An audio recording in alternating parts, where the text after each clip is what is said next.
हाँ, कैसे हो आप लोग? I hope all are doing good, fit and fine. And also sorry for our background noise. I know that कि background से बहुत ज़्यादा आवाज़ आ रही होगी, बट थोड़ा एडजस्ट कर लो प्लीज़, है ना। तो सेशन स्टार्ट करें। मैं ये वाला सेशन जो है वो जल्दी स्टार्ट करूँगी, और सिर्फ आपको इसमें कुछ भी सीखना नहीं है, सिर्फ अंडरस्टैंडिंग वाली चीज़ें हैं, ठीक है। और थोड़ा तेज़ भी बोलूँगी तब आपको ठीक से सुनाई दे। तो सेशन शुरू करते हैं। देखो, मैंने बताया था ना कि हम नेक्स्ट सेशन में डिस्कस करेंगे, जब हमने बोर्ड मार्क्स वाले सॉल्यूशन किए थे, इन्वर्स ऑपरेशन किया था। ये उसी के बाद का नेक्स्ट चैप्टर है, ठीक है। तो हमने क्या देखा था कि इन्वर्स ऑपरेशन यानी कि हमें कोई भी क्वेश्चन हमने सॉल्व किया, तो क्या उसकी कोई ट्रिक है लर्न करने की। तो फिर हमने क्या देखा था, देखो, जैसे सॉल्व है ना, सबसे पहले हमने क्या किया, क्वेश्चन को सॉल्व किया। फिर हम चाहें तो इन्वर्स ऑपरेशन वाली जो ट्रिक है वो भी यूज़ कर सकते हैं, ठीक है। तो सॉल्व किया, तो देखो पहली चीज़ हमें क्या करनी होती है, क्वेश्चन का आंसर करते समय हमें किन किन चीज़ों का ध्यान रखना होता है, हम उसके बारे में डिस्कस कर रहे हैं। तो देखो, सबसे पहले जो करना होता है कि हमें क्वेश्चन को रीड द प्रॉब्लम केयरफुली, यानी क्वेश्चन को जो है कि हमें बहुत ज़्यादा केयरफुली तरीके से लिसन पढ़ना होता है, ठीक है, या फिर सुनना होता है अगर वो ओरली पूछ रहे हैं तो। फिर हमें क्या करना होता है कि उसको छोटे छोटे पार्ट्स में ब्रेक करना होता है, यानी पहले क्वेश्चन पढ़ लिया, फिर थोड़ा सा पढ़ लिया, फिर थोड़ा पढ़ लिया, ऐसे तो उसका मीनिंग समझ आएगा जिससे हमें, ठीक है। इसके बाद में क्या होगा कि हम देखेंगे उसे स्टेप बाय स्टेप, यानी कि क्वेश्चन पूछ क्या रहा है, हमें समझ आ रहा है क्या क्वेश्चन में, मैथ्स के क्वेश्चन की बात कर रही हूँ, ठीक है। बाकी आप सभी क्वेश्चन में यही चीज़ करोगे कि पहले थोड़ा थोड़ा थोड़ा करके क्वेश्चन रीड करोगे, है ना, कि पूछ क्या रहा है क्वेश्चन, अंडरस्टैंडिंग करोगे। सबसे अच्छा तरीका होता है कि क्वेश्चन पढ़ने से ही उसका आंसर मिल जाता है, ठीक है, तो आपको समझ भी आ जाएगा। फिर क्या करो, जब आपने क्वेश्चन को सॉल्व कर लिया, ठीक है, उसको स्टेप बाय स्टेप देखो कि हाँ, ये काम हमें एग्ज़ाम में हमारे पास एक बहुत कम टाइम होता है, तो हमें यहीं पर प्रैक्टिस करनी होगी बार बार, ताकि कि हमारी जो स्पीड है वो क्या हो सके, वो बढ़ सके, ठीक है। तब ये बात ध्यान देना कि हमारी जो स्पीड है वो बढ़े, उसके लिए हमें बहुत ज़्यादा रीडिंग करनी होगी, ठीक है। अब देखो, क्या ये सही है, मतलब हमें ये चेक करना होगा, यानी हमें रिकैलकुलेट करना होगा कि जैसे 2+2 हमने जोड़ा, 4 आया, तो हम चेक करेंगे कि ये 4 सही है, हम बार बार स्टेप चेक करेंगे, ठीक है। इसके अलावा क्या करेंगे, रिवर्स ऑपरेशन या इन्वर्स ऑपरेशन जो बताया था वो वाला मेथड यूज़ करेंगे। अब देखो, इसके अलावा जैसे आपने क्वेश्चन रीड किया, आपने एक बार और रीड किया सॉल्व करने के बाद में, तो आप खुद अपनी गलती निकालना सीखोगे कि मैंने कहाँ मिस्टेक कर दी थी। अगर आप घर प्रैक्टिस करोगे तो ज़्यादा बेटर रहेगा, क्योंकि अगर आप घर से स्टार्ट करना शुरू करोगे, है ना, फिर आप कहाँ जाओगे, फिर थोड़ा बाहर, मतलब जब एग्ज़ाम देने जाओगे तो आपकी प्रैक्टिस तो रहेगी। तो आप स्टेप बाय स्टेप देखना है। इसके बाद में हम क्या करेंगे, हम सीखेंगे कि हमने कहाँ गलती की, क्या हमने, देखो मैथ्स की प्रॉब्लम सॉल्व करोगे तो उसमें एक एक पॉइंट, एक एक डॉट, एक एक एरो, एक एक जो साइन होता है वो बहुत ज़्यादा इंपॉर्टेंट होता है, ठीक है। तो हम उन सारी चीज़ों से सीखेंगे। अब बात करते हैं कि जो चीज़ें हैं, मतलब जो चीज़ें हमने देखी है वो ठीक है या नहीं है ना, तो हम उसके बारे में डिस्कस करेंगे कि हमने क्वेश्चन ठीक किया है या नहीं किया है, और वही चीज़ हम दोबारा मिस्टेक नहीं करें, ठीक है। अगर हमने क्वेश्चन रीड करना है, इस बार ठीक नहीं किया है, तो हम ध्यान रखेंगे कि हमें क्वेश्चन रीड केयरफुली करना है, मतलब जो मिस्टेक हो चुकी है हमें कोशिश यही करना है कि वो वही मिस्टेक हमारी दोबारा ना हो। अगर कोई क्वेश्चन का आंसर हमने याद किया है और वो मान लो एमसीक्यू टाइप से था, ठीक है, यानी सही विकल्प जो रहते हैं, ऑब्जेक्टिव टाइप जो क्वेश्चन रहते हैं, ठीक है, वो था, और आपने क्या किया, उसको रॉन्ग कर दिया अभी, है ना, और आपने क्वेश्चन को चेक कर लिया, सॉल्यूशन चेक कर लिया, उसका अच्छे से एनालिसिस कर लिया, ठीक है, आपने क्वेश्चन भी रीड किया केयरफुली।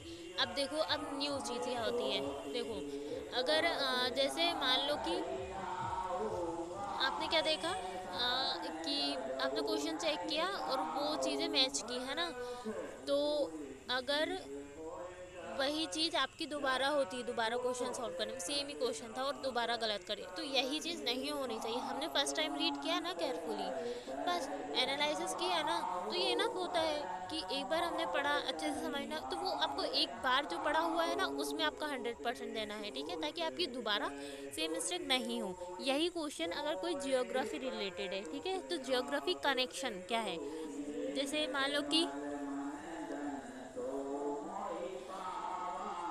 रिलेट करना, जियोग्राफी वाली जितनी भी चीज़ें होती हैं वो आप आसपास रिलेट कर सकते हो। उसमें क्या ही होता है, उसमें ट्री होते हैं, माउंटेन होते हैं, रिवर होता है, वाटर होता है, क्लाउड्स होते हैं, स्काई होता है, अर्थ से जो रिलेटेड चीज़ होती है उसकी मोस्टली चीज़ें जो हैं वो तो हमने देखी ही होती हैं, ठीक है। बस उसकी कुछ चीज़ें होती हैं जो हमने नहीं देखी होती हैं। तो याद रखना है कि हमें क्या क्या ध्यान रखना होता है। हमें रीड करना है क्वेश्चन को केयरफुली, फिर उसको ब्रेक करना है पार्ट में, फिर हमें सॉल्यूशन करना है, फिर हमें रीचेक करना है, फिर हमें इन्वर्स ऑपरेशन वाला चेक करना है या रिवर्स ऑपरेशन जो भी हो, ठीक है। तो इसके बाद में हमें सेम मिस्टेक दोबारा नहीं करी। अब तक हमने यही डिस्कस किया।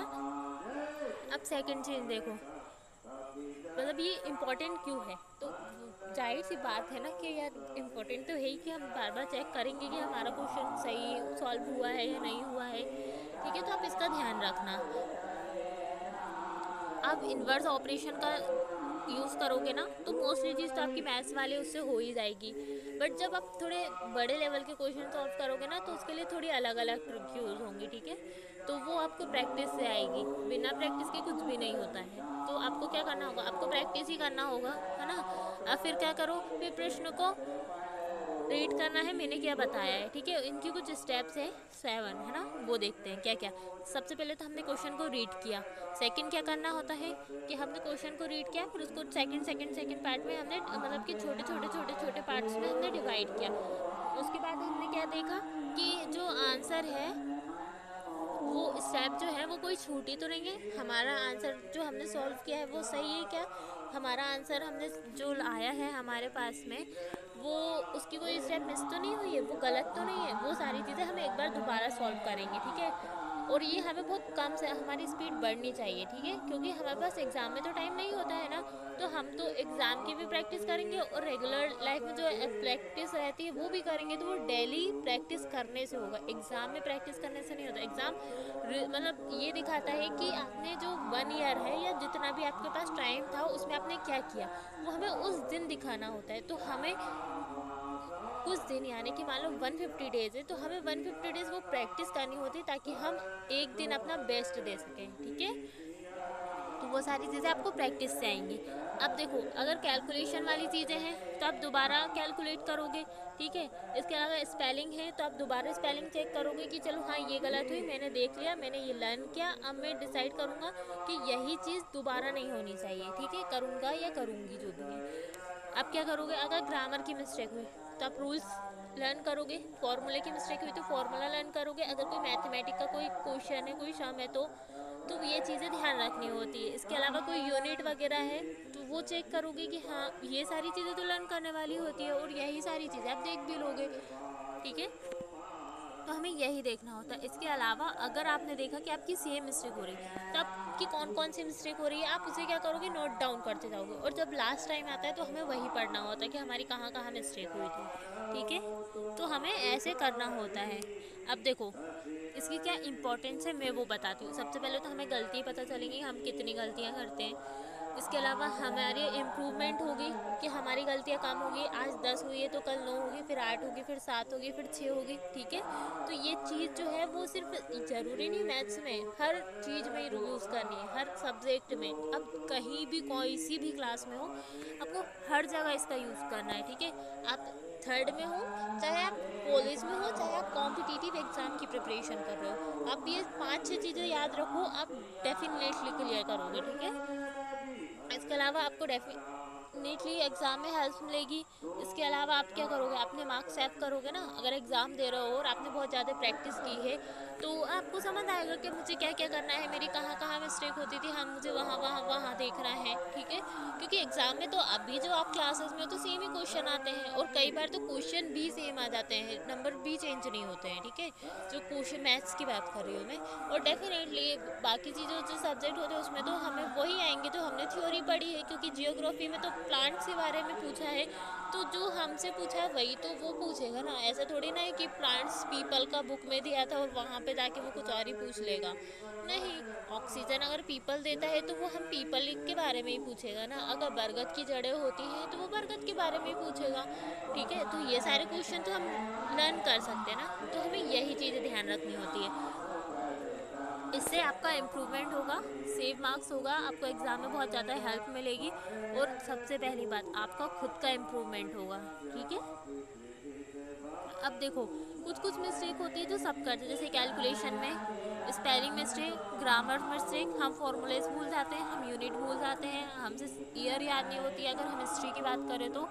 ठीक है। इसके अलावा कभी कभी हमारे आंसर ही गायब हो जाते हैं, मतलब कि हमारा सॉल्व करने में कुछ और आ रहा है और हम कहीं एग्जाम में सॉल्व करने बैठे तो वो आंसर ही चेंज होगा, हमें क्वेश्चन पूरा याद है। ऐसा हो जाता है, इसलिए हम क्या करते हैं, प्रैक्टिस करते हैं। तो वो आपको अभी से याद करना होगा। ठीक है। तो देखो, कुछ कुछ स्टेप्स है, जैसे थोड़ा स्लोली स्लोली रीड करना, अभी स्लोली करना है बट एग्जाम में नहीं करना है। ठीक है। इसके अलावा आपको आंसर दोबारा चेक करना है। ठीक है। और डिफ़िकल्ट अगर कुछ लग रहा है तो आप वहाँ पे क्या कर सकते हो, अंडरलाइन कर सकते हो उस चीज़ को कि ये थोड़ा डिफ़िकल्ट लग रहा है मुझे, है ना। रफ कॉपी में आप बहुत ज़्यादा प्रैक्टिस करोगे और जल्दी नहीं करोगे, अभी तो जल्दी नहीं करना है। ठीक है। तो हमने देखा ना कि कॉमन मिस्टेक हम क्या क्या कर देते हैं। सबसे पहले हमें क्वेश्चन चेक करना होता है। इसके अलावा सेकंड मोस्ट थिंग, आपकी हैंड राइटिंग भी बहुत अच्छी होनी चाहिए, ऐसा होनी चाहिए कि सामने वाले को समझ आए। ठीक है। ऐसा नहीं कि नहीं मैं कुछ भी लिख देता हूँ और मुझे ही समझ आना चाहिए। हाँ, आप अभी ये कर सकते हो बट कोई और देखे तो ऐसा तो नहीं करना है ना। आप अपनी प्रैक्टिस में कुछ भी कर सकते हो बट जो आपकी जो कॉपीज़ रहती है, जो मेन नोट्स है, उसमें हम ये नहीं कर सकते ना। और हमारी हैंड राइटिंग तो अच्छी होनी चाहिए, चाहे हम प्रैक्टिस करें या कुछ भी करें। ठीक है। इसे अगर आप अभी सही लिखोगे तो आप एग्जाम में भी सही लिखोगे, अगर लेकिन अगर पूरे साल भर आपने ऐसे ही लिखा, आपकी हैंड राइटिंग गुड नहीं थी, तो आप डेफिनेटली कहीं ना कहीं एग्जाम में भी करोगे। और फिर आप एग्जाम में अगर सही करोगे ना, मतलब कि ये सोचोगे कि यार यहाँ पे अच्छा करता हूँ, तो ये ज़रूरी तो नहीं ना, हो सकता है आपकी प्रैक्टिस हो जाएगी तो आप वहाँ भी सेम ही चीज़ करो। ठीक है। तो इससे आप क्या होगा, आपकी ग्रोथ होगी। ठीक है। एक बार और मैं समझा देती हूँ कि हमने क्या क्या डिस्कस किया। आज का सेशन बहुत छोटा था, क्योंकि मुझे सिर्फ इतना बताना था कि हमारी कहाँ कहाँ मिस्टेक होती है, हमें पढ़ाई में कहाँ इम्प्रूवमेंट मिलेगा। तो कुछ कुछ चीज़ें कभी कभी ना सिर्फ ये सारी चीज़ें है ना, वो बहुत ज़्यादा इंपॉर्टेंट होती है। Sums, question, lesson, chapter analysis वो तो होता ही है। जो बेसिक अंडरस्टैंडिंग होती है ना कि हम मिस्टेक कहाँ करते हैं, वो ज़्यादा मोस्ट इंपॉर्टेंट होती है। तो ये जो लेसन है वो आपकी लाइफ का सबसे अच्छा लेसन होगा, आई थिंक अभी तक का तो होगा ही, है ना। क्योंकि हर जगह यही चीज़ फॉलो करनी होती है ना, आप कोई सी भी क्लास में। और फिर आज थोड़ी बैकग्राउंड नॉइज़ भी है ना, तो शायद आपको प्रॉब्लम हो सकती है। तो देखो, मैंने क्या क्या बताया। क्वेश्चन रीड करना है हमें, correct calculation, spelling, grammar correct होनी चाहिए, यूनिट याद होनी चाहिए, सम्स की हमें प्रैक्टिस करनी, यानी ईयर्स जो रहते हैं। ठीक है। इसके अलावा हैंड राइटिंग साफ एकदम क्लीन और नीट होना चाहिए। ठीक है। तो अभी के लिए इतना काफ़ी है।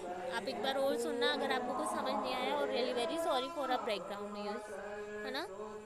सो thank you, bye bye, have a nice day.